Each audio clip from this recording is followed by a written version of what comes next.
alunos do nono A, do nono B, estamos de volta aqui para o terceiro bimestre. Esperamos que as aulas retornem logo, mas enquanto isso nós estamos em teletrabalho, portanto vocês estão estudando e nós estamos trabalhando.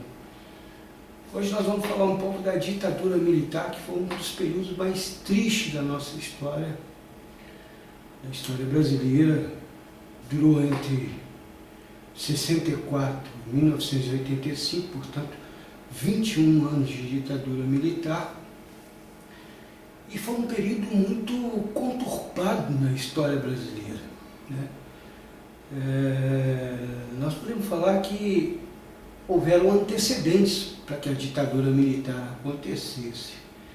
E um dos antecedentes foi justamente a eleição que levou o Jânio Quadros para a presidência da República e o João Goulart para vice-presidente da República. É importante lembrar que no final da década de 50 e início da década de 60, não havia eleição de chapa para presidente, né? Você vota no presidente e automaticamente vota no vice. Naquela época, não. Naquela época você votava para presidente da República e para vice-presidente da República. Então é eleito o Jânio Quadros, em 1960, em 1960, um candidato de centro-direita para presidente da República, e é eleito o João Goulart, um candidato de centro-esquerda para presidente da República, herdeiro político do Getúlio Vargas. O Jânio Quadros ele começa a governar o Brasil sem maioria no Congresso Nacional e acaba que se perdendo no mandato,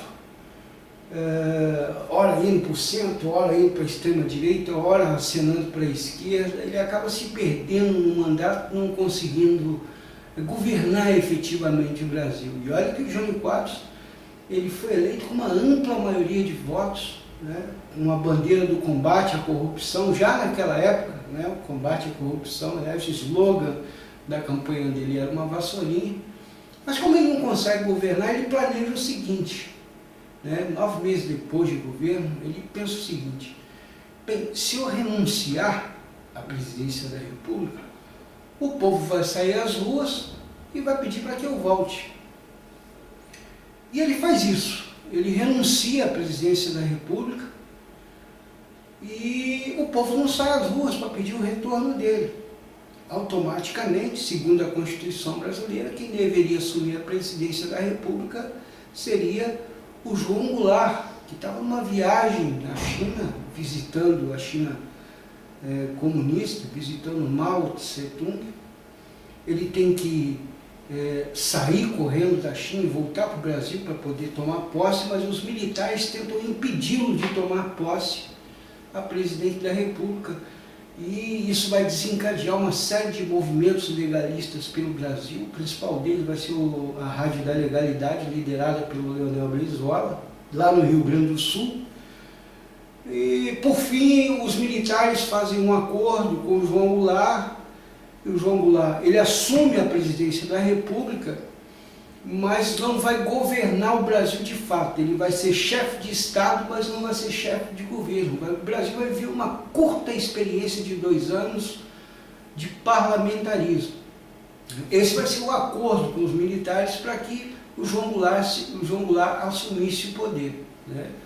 Uma ala mais moderada do Exército ali faz esse bem bolado. O João Goulart ele aceita a proposta das Forças Armadas, mas desde que dali a 2 anos houvesse um plebiscito para ver se os brasileiros queriam a volta da República Presidencialista ou a continuidade do regime parlamentarista, né?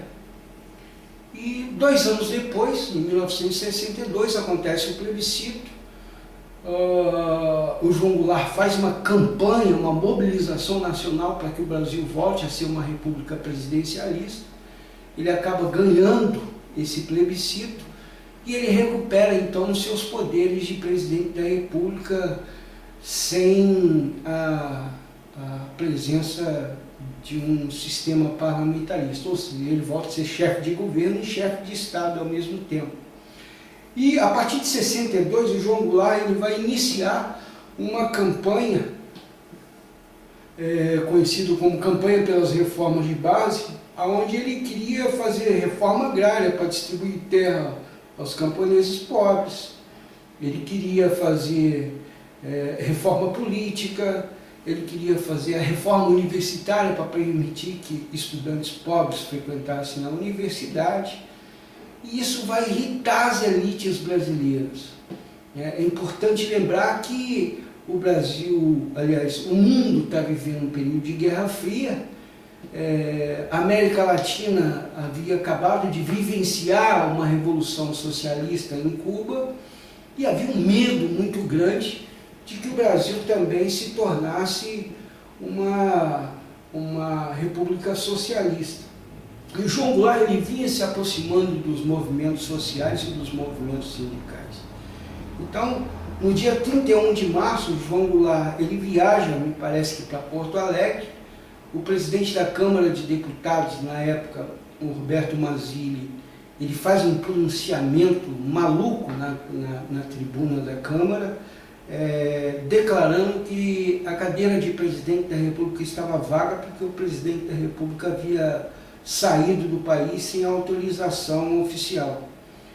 E um governo provisório instaurado, o golpe militar, o golpe de Estado, ele vai se consolidar, um governo provisório vai ser instaurado, e por eleições indiretas, o general Castelo Branco é eleito presidente da República, o primeiro general presidente da República nesse período, né, que vai de 64 até 1985. Então, 31 de março acontece o golpe, alguns meses depois o Castelo Branco assume, e durante o governo Castelo Branco, que vai de 64 até 67, o Brasil ele vai viver um período de, digamos assim, de ditadura velada, né? Havia censura, principalmente aos meios de comunicação que criticavam o governo, havia repressão, mas a repressão não era tão escancarada quanto em 68. É importante lembrar que em 68 muitas coisas vão acontecer. A primeira delas é um discurso de um deputado na Câmara que vai irritar os militares, né, pedindo para boicotar o governo brasileiro.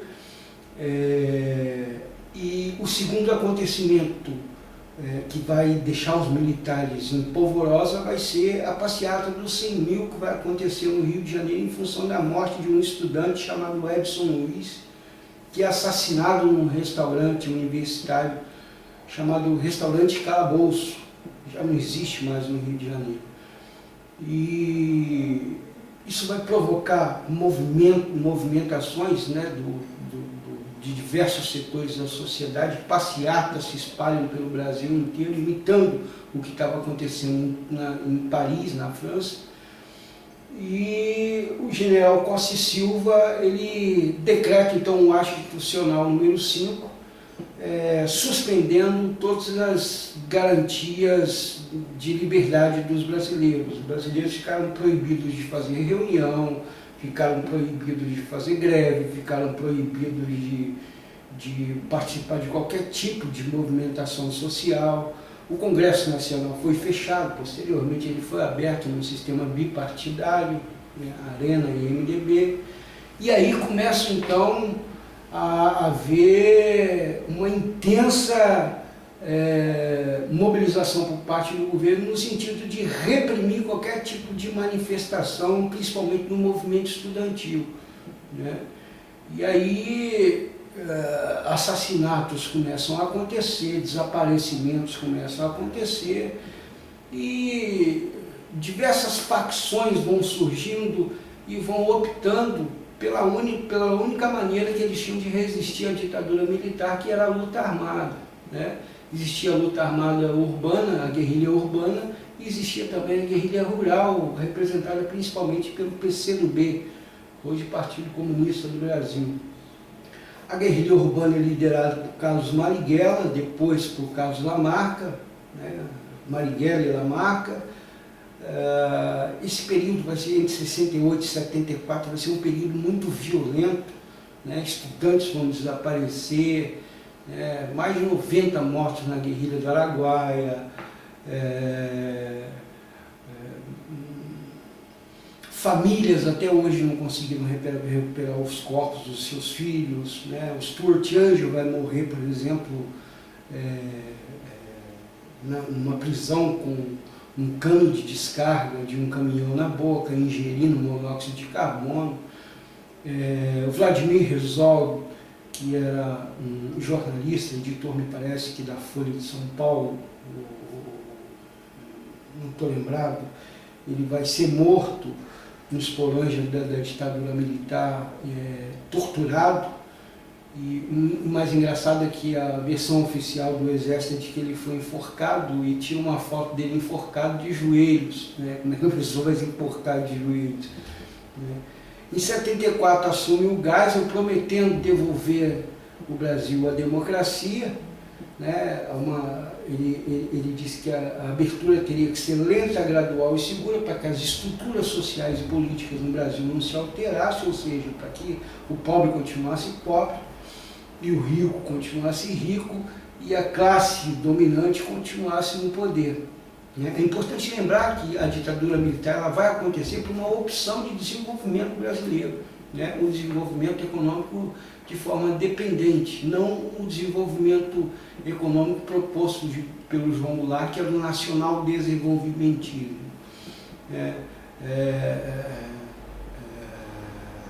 A ditadura ela vai optar, por exemplo, por trazer multinacionais e, ao mesmo tempo, investir em infraestrutura, construção de estradas, portos, aeroportos, pontes. Como o Brasil não tinha dinheiro, tinha que pedir dinheiro emprestado, principalmente para os Estados Unidos. Quer dizer, os Estados Unidos ganhavam duas vezes.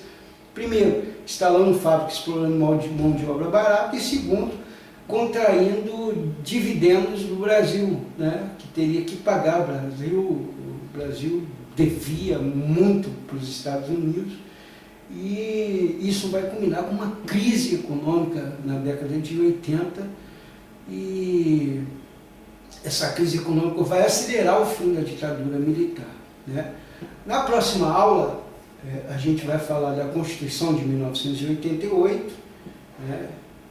A ditadura militar ela acaba em 85 através da eleição indireta do Tancredo Neves. O Tancredo não assume a presidência da República. A eleição indireta é o seguinte: é o Congresso Nacional, né, a Câmara de Deputados, que escolhe o presidente da República, né? Então o Tancredo ele é eleito de forma indireta, presidente da República, já era um civil. Ele morre e assume o seu vice-presidente da República, que é o José Sarney, né? Ele vai ficar no poder até 1988, em 89 acontece uma eleição, e o primeiro presidente da República eleito democraticamente pelo voto direto do povo brasileiro vai ser o Fernando Collor de Mello, que vai vencer o Luiz Inácio Lula da Silva no segundo turno, né? E aí o Brasil inicia um caminho da redemocratização e de conquista de direitos, cidadania, etc, etc e etc. Na próxima aula, então, a gente vai falar da Constituição de 1988, do movimento Direta Já e da Constituição de 1988.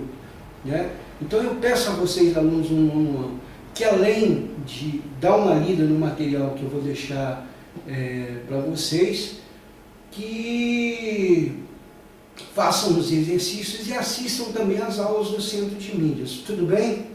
Joia? Um abraço e muito obrigado. Valeu, galera.